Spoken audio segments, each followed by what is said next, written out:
Rose Hanson, born on the 3rd of August 1940. Okay, Saturday, here we go. I knew he was going to take over. I'll just put this down. You had two sisters that we know about, Christine and Eileen.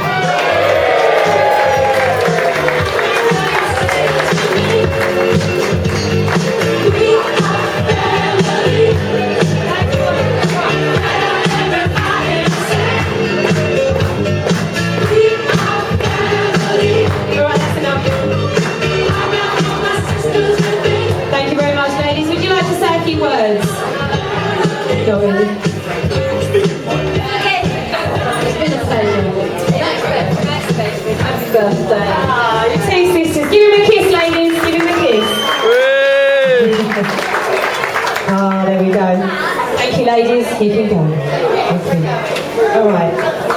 Okie doke, ladies and gentlemen. On a spring evening in 1941, we have a photograph of you as a baby on your dad's shoulders. And they were walking to Barking Station when the 1,000 bomber raids began and the sirens went off.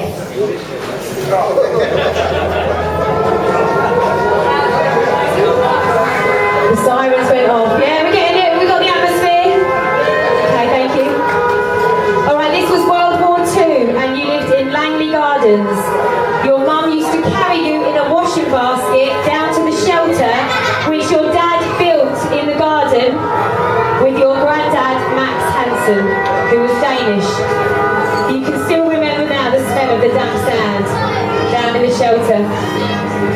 Bill, your dad, used to write to your mum while he was in the desert and he said, don't be afraid to use the shelter, it's the best one in Dagenham. Thank you, round of applause, round of applause. In 1944 you went to your first school, which was Henry Green, used to be called Green Lane School, where you met a true friend for life, John Innocent, by name, not in nature, according to most of the stories he's been telling me. You then went on to 1951 Lymington Secondary School, which is where Terry Venables also attended, and he wasn't good enough to play for the football team. Wasn't good enough to play for the football team. How about that? We've got John to say a few words for you. Here we go. Good evening. I've known this man all my life, and on occasions we got separated because he went in the air. And I decided to get married, and obviously I wanted Maxie to be my best man. And so nobody knew where he was, so I put it out there. And my boy, and must have got in touch. And Maxie phoned and he agreed to be my best man. Well, when he turned up, he must have thought he was going on a shooting party because he had a tweed suit, a check shirt and a bow tie. And I thought, oh, he must have a part in the Archers. And I thought to myself, oh no, you know everybody dresses the same when they get married. But carry on, and it all went well, and at the end of the day, it was very, very good, and it was still the same moments. And I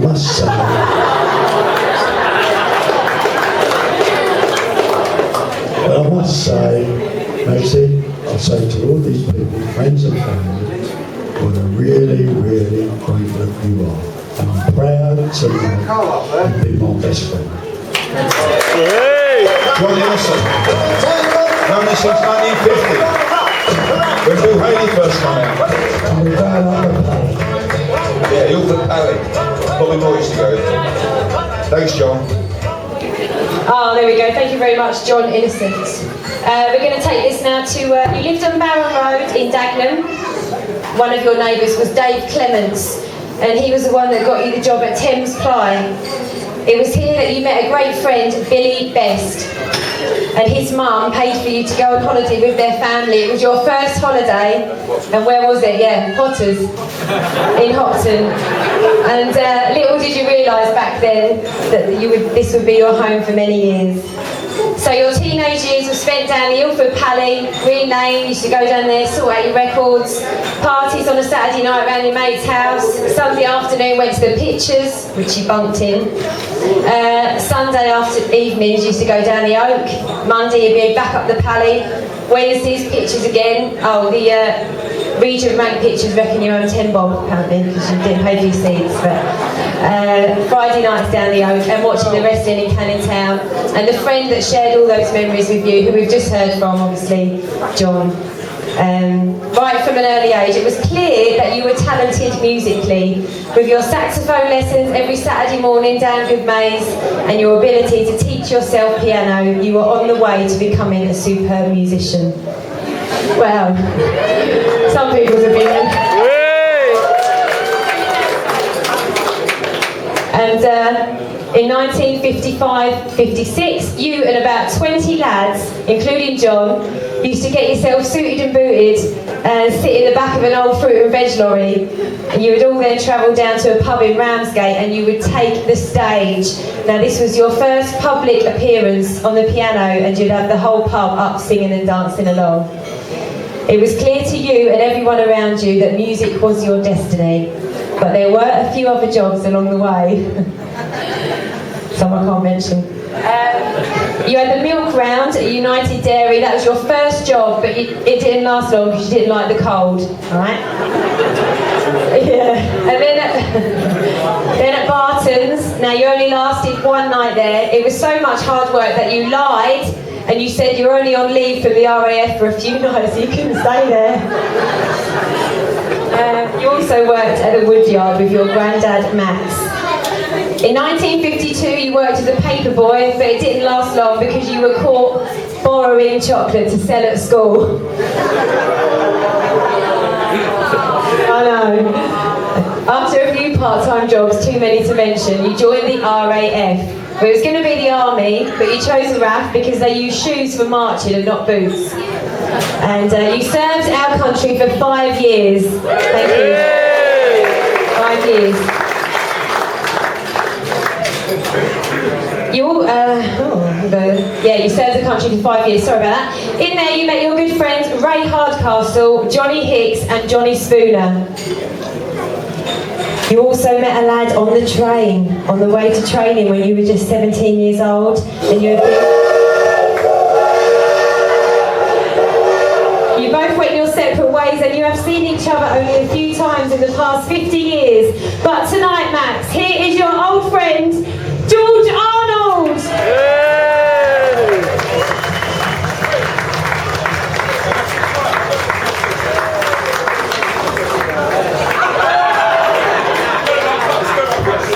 Yeah, cool.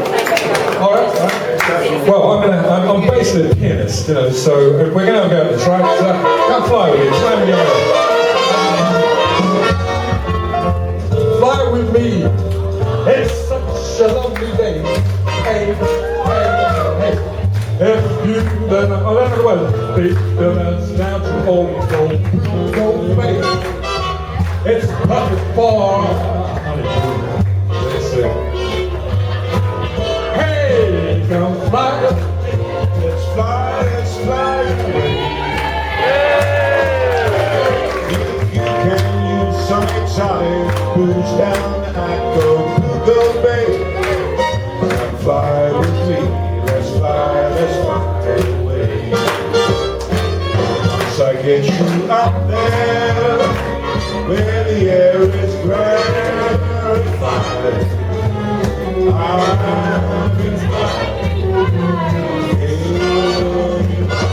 to get you out there, where the air is high. I'm just like a favorite.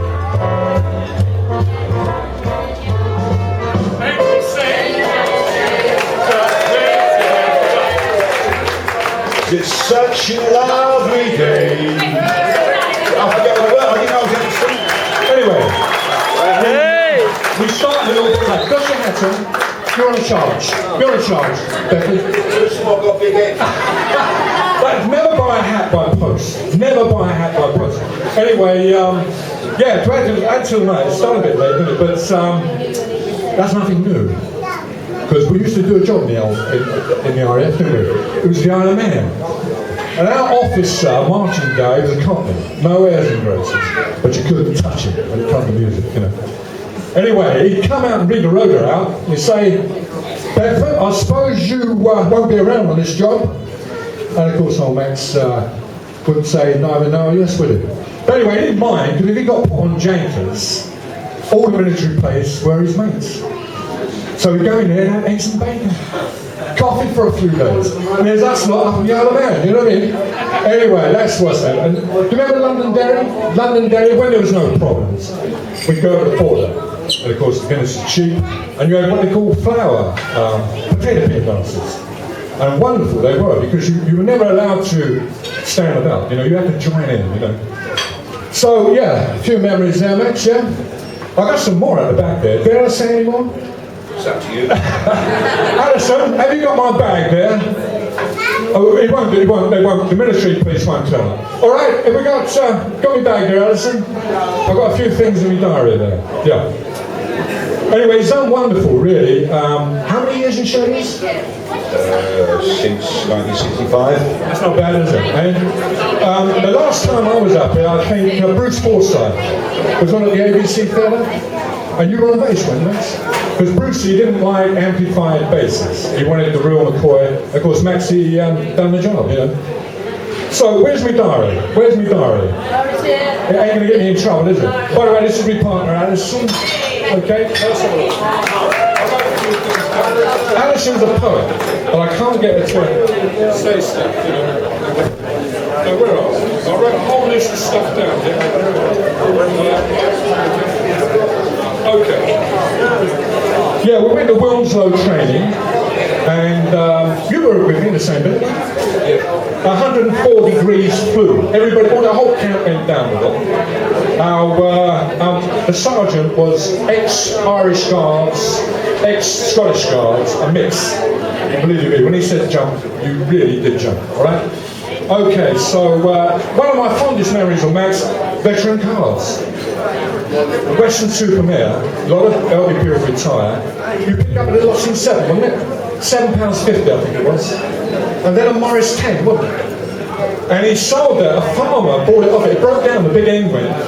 And a farmer contacted you, didn't he? And gave him the same money that he paid for it. So that was one of the fond memories. This is Austin 7, you're always worried about going down the hills, you know?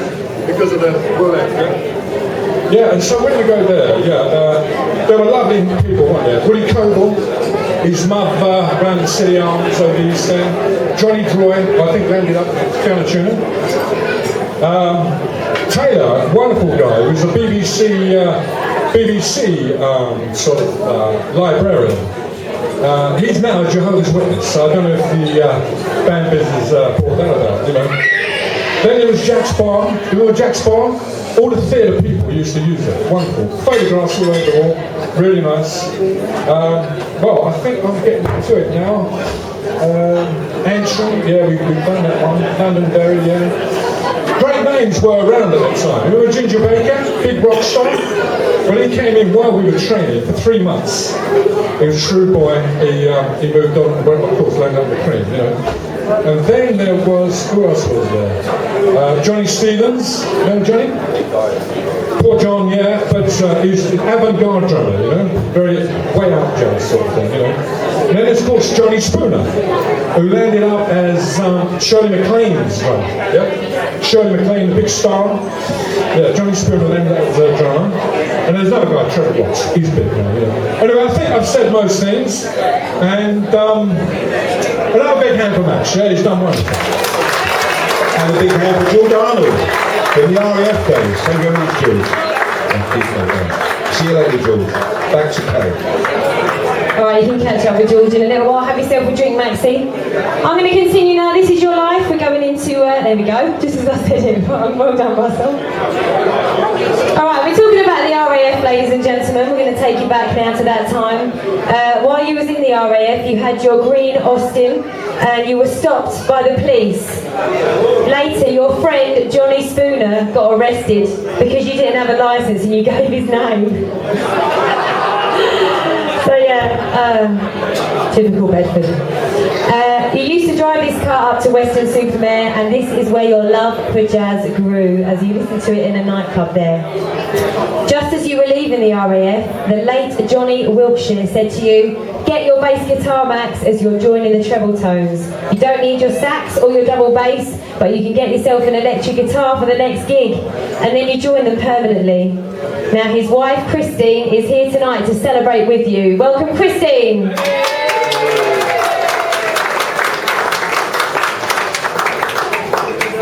Oh, thank you. Well done. Well, I just want to say, I'm really pleased to be here. And, nothing else to say. We had such a sweet time when we were doing the tour way back in the 60s. And just a marvellous time. And I'm so pleased, if you Okay, take it. Say something, because of Johnny, I don't think I've got into show business so much, because when I come out of the RAF, all the musicians used to meet down Arthur Street every Monday morning about 11 o'clock near the Windmill Theatre, and that was when there were summer seasons all over the show, all the theatres were open, and then somebody gave Johnny my phone number, so I got a phone call one Saturday afternoon and said, "This is Johnny Wiltshire here, you play bass, Max." I said, "He said, we're going to Burnham Manning's nightclub tomorrow in Manchester, can you meet us on the M1 at the Watford Gap?" So I met Johnny and the rest of the band, and then from then on I never looked back, because we were back in Bruce Forsyth, Ellen Shapiro, Russ Conway, then he's dead now, all over the show. That was when all the theatres were open. So I've got to say a big thank you to Johnny Wiltshire. He can't be here tonight, but I loved him dearly, and you too. Oh, there we go. Thank you very much. Alright, so we're going to take it now to when you left the RAF, which was in 1964, and you met your soon-to-become wife, Faye, in pantomime. You were 24 and Faye was 20. Along the way, you have worked with many a famous face. Helen Shapiro.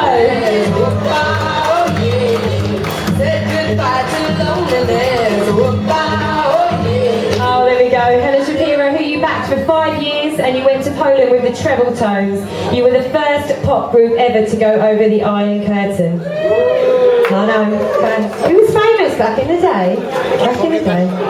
Yeah, by the way, it was at one theatre with Helen, and the audience, as we came off, the audience was saying, "You must leave, you must leave," we thought they were saying. So we said to the interpreter, "Do they want us to go?" She said, "No, they're shouting out, 'You must live.'"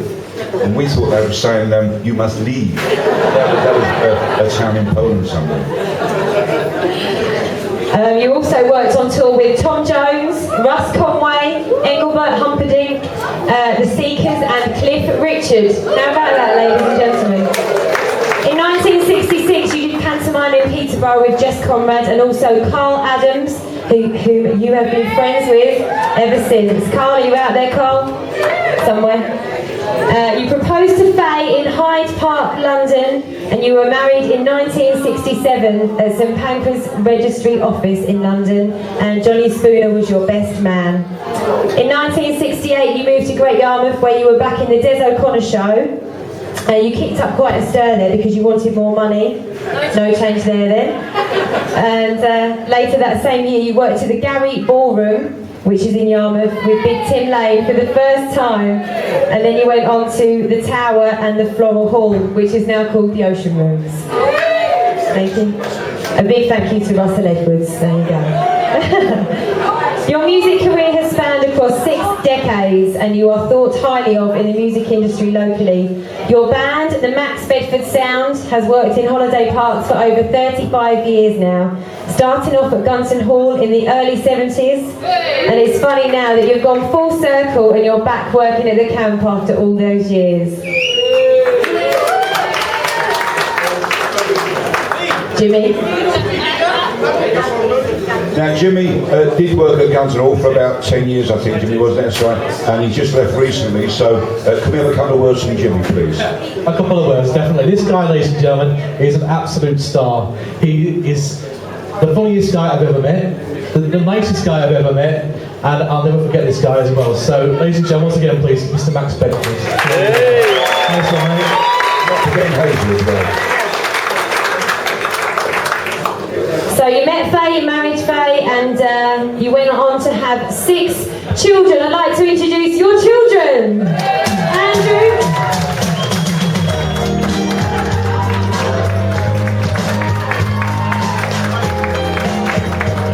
Andrew in 1965, Lee in 68, who couldn't be here, Mark in 1972, you had Carl in 1973, Craig 1979, and finally a baby girl, Amy in 1984. Thank you very much. Take a bow. Take a bow. Thank you. By the time that you had Amy, you were just dropping Faye off at the hospital and said, "Ring me and let me know what you've had." Nice. Thank you very much, everyone. You also have 9 grandchildren and another on the way, Amy. There we go. Thank you very much. You can take your seats now.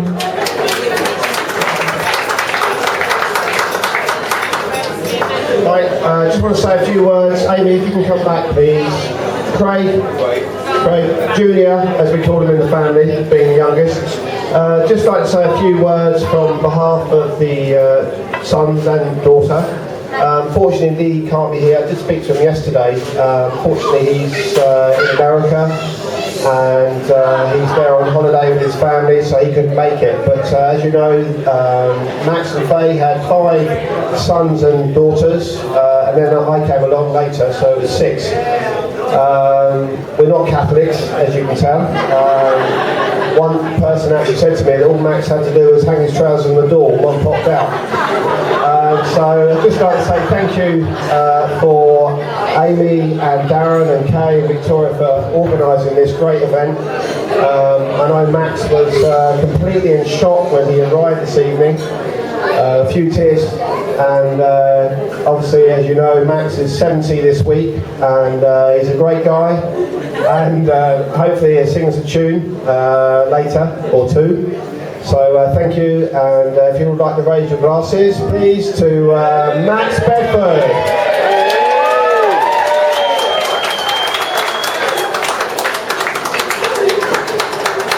Thank you. So yeah, there we go, 6 children, 9 grandchildren, and another one on the way. Right, Maxie, come and sit back down. All right, we're going to go on to, not only have you continuously worked nights as a musician, but you also owned what was then called the Swan Cafe, where you and Faye ran this busy restaurant from the late 80s into the mid-90s. You have moved so many times, 15 in total. You first lived in a caravan at Hilo Farm, which you enjoyed immensely. Jill Sanders here tonight. And you used to tell the kids that you were going on holiday to get them to pack their bags. One of your moves in the early 70s was to Copperfields on Church Lane. You stayed there for a few years before moving on. You have made lots of friends with neighbours along the way, and a few have made it here tonight. Can you give us a wave, all the neighbours? There we go. Finally, you moved back to your old house in Copperfields, but we've just heard that Fairfields is up for sale, so get your bags packed, Faye. And you have recently visited your old buddy Johnny Spooner in California and fulfilled a lifetime ambition to visit Vegas. How about that? Round of applause, Max Bedford. Thank you. So as we come towards the end of This Is Your Life, I would like to ask Faye to join you on the dance floor, because you never got to have your first dance. Ladies and gentlemen, Max and Faye Bedford.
Okay, folks, the party's just beginning, so enjoy yourself, relax, and have a party.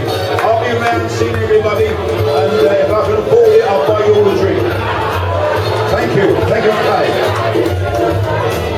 Ladies and gentlemen, before we leave here, please put your hands together for Amy and Cody Hodges who are Victoria Hodges for a brilliant job and do the situation. Please come.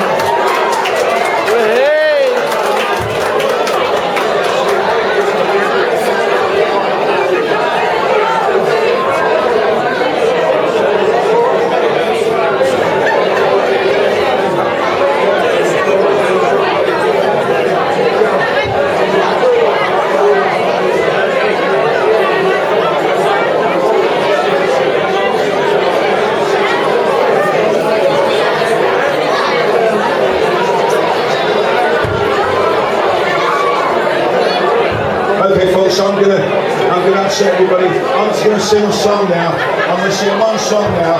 So if you want to come on the floor, I dedicate this one to all the ladies here, all the ladies, and here we go with. I'm gonna sing "Sexy Eyes."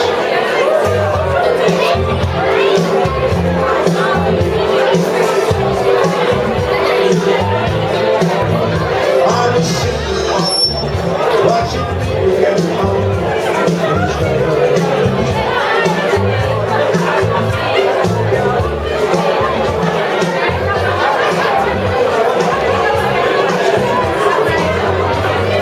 I'll sing that later on.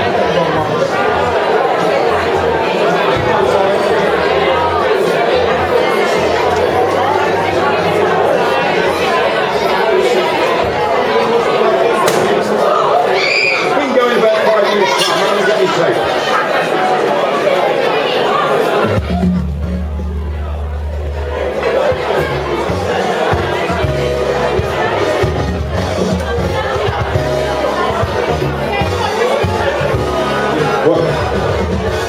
You are the sunshine of my life. That's why I'll always be around. Woo! You are the apple of my eye. Forever you'll stay in my heart. Woo! I feel like this is the beginning. Though I've known you for a million years, oh, and if I thought our love was dying, I find myself standing high on tears. You are the sunshine of my life. Woo! That's why I'll always be around. You are the apple of my eye. Wherever you're staying in my heart, you must have known that I was lonely, because you came into my head. Oh, and I know that this must be heaven. So much love inside of me, yeah. You are the sunshine of my life. That's why I'll always be around. You are the apple of my eye. Wherever you'll stay in my heart.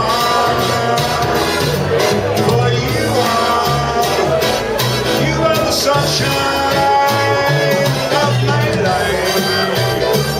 Light my fire, girls, light my fire. I'll be singing on it later on. You are the sunshine of my life now. It's over the cave. Thank you, Jay. Thank you very much, ladies and gentlemen. All right, we're going to continue now with tonight's live entertainment for you. Lots and lots on the way. We're going to do a quick set from Sister Sax. Then we've got a live vocalist. We've got Rob coming up to do some Sinatra in about 20 minutes' time.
Couple.